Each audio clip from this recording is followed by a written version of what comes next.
Epstein is going to join us pretty soon from Sports Illustrated to get into the commentary portion of what has ensued over the past 48 hours. That definitely is not going away because some people just can't get over the fact that media exists. But we'll get to that. So let's start with the game, okay? The Atlanta Braves looked like the best team in 2023 for the entire regular season. They play one playoff series, the National League DS, and they lose, and their season is over. Your thoughts? AJ, you want to start? Phillies, I've been saying it for a long time now. The Phillies were not afraid of the Braves, and they proved it again. Not only were they not afraid of them, I mean, they were really an Austin Riley swing from sweeping their asses. So, yeah, the Phillies weren't afraid of them. Listen, the Phillies went into this series. The Braves were the team that had all the swag. The Phillies just outswagged them, out-hit them, out-pitched them, outmaneuvered them. I mean, pretty much everything they could do right, the Phillies did right. And listen, I mean, you say, yeah, the Braves had more wins during the regular season, but at the end of the year, the Phillies were a better team. They started off 25-32, Kratz. Then after that, they won 62% of their games, which was a 100-win pace. So you have your slow start, which they did last year. They did not have Bryce Harper. They also had some Kyle Schwarber outfield action, which is not a thing anymore. Trey Turner was ice cold for the first, really, 2+ months of the season. And their bullpen got better. Their defense definitely got better in the outfield. So my point all along, and this is why I picked them to win the World Series, is that they are just as, if not better, than the Atlanta Braves. They just had a slow start. But in terms of what I look at on paper, I'm like, I think it's a better team. I don't think it was an upset. It was an upset just by seeding. But I don't think even during the regular season, after that slow start and after they got their guys back, I don't think it was a worse team than Atlanta. I never saw that. And also, I just think the star power and the way that the roster is constructed is conducive to winning in the playoffs. And this year, Atlanta had Strider, and he was fine. I mean, the offense didn't show up for them yesterday, and also the Phillies pitching is good, but the Phillies pitching is better than Atlanta right now. Atlanta went through some injuries. Also, they don't have like all the top tier studs in place right now at the top of their rotation besides Strider and obviously kind of half of what we got from Fried that you would expect. So I'm not surprised. That's my point. In fact, I, of course, would have been surprised if the Braves just ran through the Phillies in this series. I would have been surprised too. I think they were, after that slow start, Braves hot start, the Phillies had no chance of coming back, but you also have no chance because the Braves played just as well as the Phillies. To me, I think this was the World Series matchup. To me, I think this team, one of these two teams, was going to have the best chance of winning the World Series. And Scott, you are the smartest baseball mind that I know, so you must be right. They must go on to win the World Series. But the other thing, huge disadvantage, the Phillies didn't have 5 days off to rest. So there's no way the Braves had a chance to win because they were so tired. I can't wait until they change the format for the playoffs next year because it's just not fair when a team that wins the regular season doesn't win in the first round. It's just not fair. I know the Astros are really pissed about it too, Kratz. They're so pissed about the format. They're like, it's so unfair that we had to wait and then let the Twins go through the Blue Jays series and then come to us so that we couldn't set up our rotation so that as we were fighting to the finish at the end of the year, we couldn't rest. Oh, wait. There's a lot of sarcasm over the past minute. So if someone just clips off what we were saying, the Astros were totally fine. And Brian Snitker said that post-game.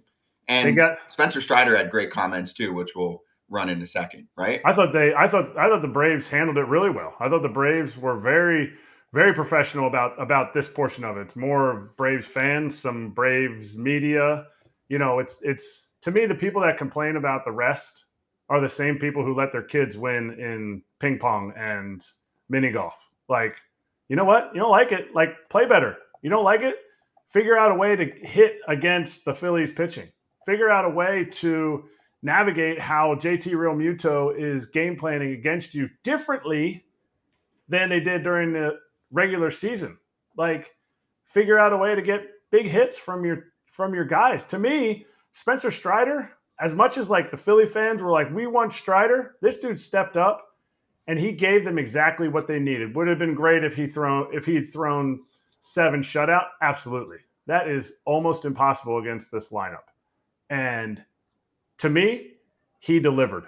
To me, they just never they're hitting never, like you said, one Austin Riley swing away from being swept as a 104 win team. All right, so let's play some sound from the clubhouse. Do we have that good to go?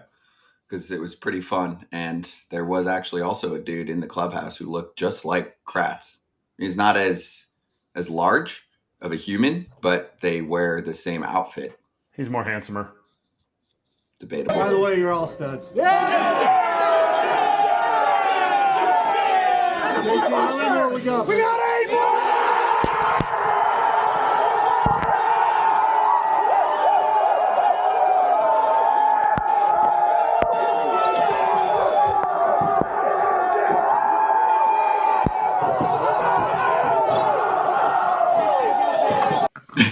And so Rob Thompson was like saying, who's a stud, right? He was like, Castellanos is a stud.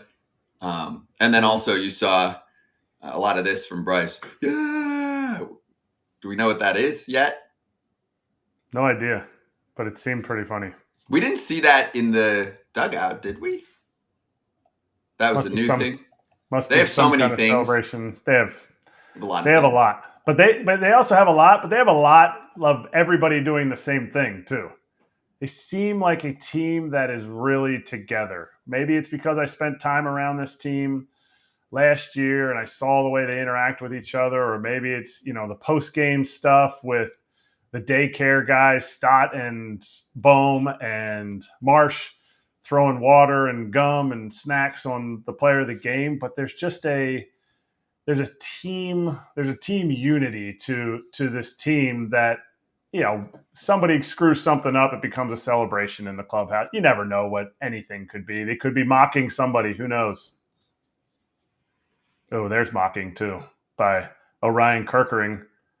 For those on the pod that are not able to see it, he's wearing a "Attaboy Harper." And I forget what the back said. The back of the shirt says something pretty... shoot, what was it? Anyway, you got time to find it because we're going to dive into that in the next seg when we bring on Stephanie Apstein.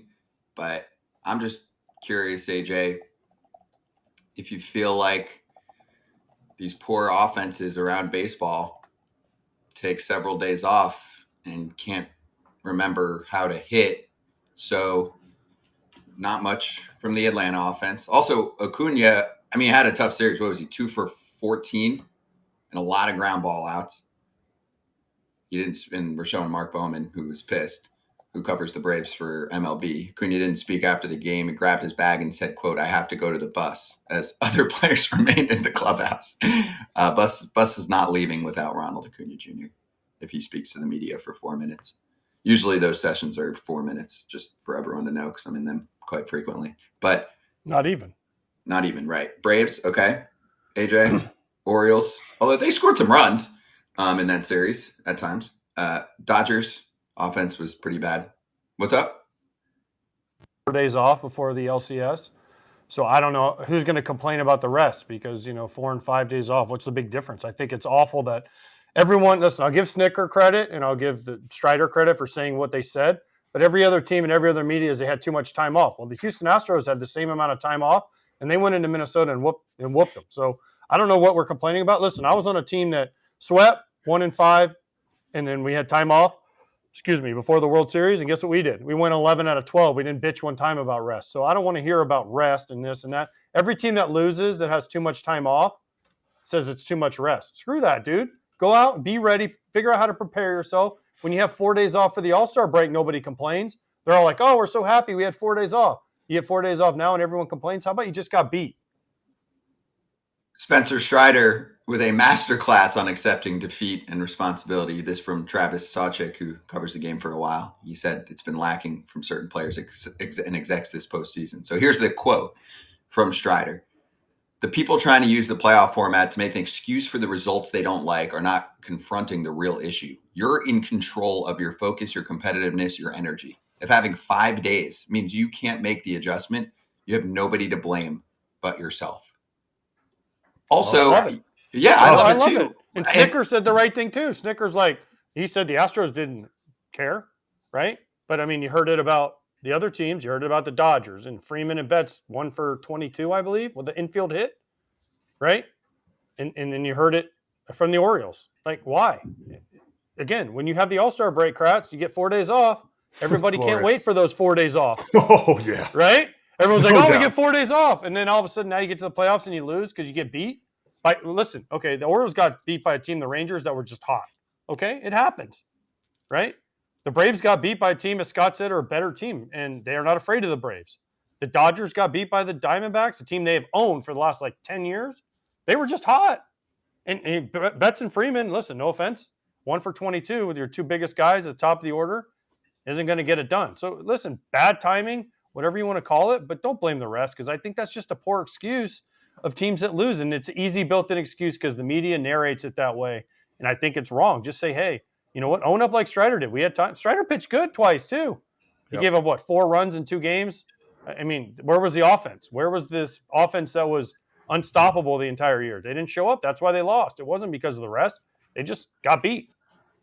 Also, I've been saying this, and I believe in this because I experienced this, and I've been to many, many playoff games. Obviously, the player perspective is different, but you're talking to the players about it.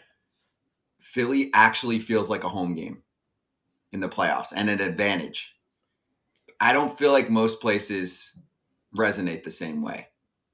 Could I exactly explain why? I guess not, but it feels louder, more energetic from start to finish. It feels more hostile. The players seem to surge off of it more than where I've witnessed any other playoff home game during my time working in the sport for almost 15 years. I'm feeling a difference. I'm seeing a difference. And you're seeing teams that get shook when they go there, Kratz. So it's not a Philly bias thing, because there are other parks that were really special during that time period in the past, right? Especially if they hadn't seen playoff baseball in a while, which occurred for Philly last year. It's just as wild again this year. So I actually believe it, because most of home field advantage in the playoffs at least has proven results-wise to not mean much. I actually think this means a lot. I would agree with you. And I don't think it's necessarily how much louder they get. I don't know if you can get louder than like Milwaukee with the roof closed, Arizona with the roof closed, Toronto roof closed. Like volume wise, I don't know, because you're starting to get into volume that you're feeling it. You're feeling the crowd instead of just hearing it. Like you go to different levels of volume. To me, there is just a constant pulse in the stadium. And I think other playoff stadiums that I've been to have been super loud. I am not going to deny that they're not loud, but the pulse in Philly starts at a 10, and I think everyone else starts at a 1. Everyone gets up to 100 at some point in the game when stuff's going their way, but it's always at a 10. I was at the no-hitter last year against the Astros, where the Astros threw a no-hitter. And even when they were losing, there was just this I don't know how to explain it, just this energy in the ballpark that is different than other places. And it's definitely an advantage. So the other component here is the weird bitching about the situation with Orlando Arcia saying something so fun and harmless, and the Braves getting so sensitive about it. Super weird. So let's swing back and we'll bring in Stephanie Apstein, who wrote some great articles about this topic. And there was just so much, even after the show we did yesterday, covering it. So poll question 2, most disappointing team this postseason: Atlanta, Baltimore, Dodgers, Rays, or Jays? Watch Stadium.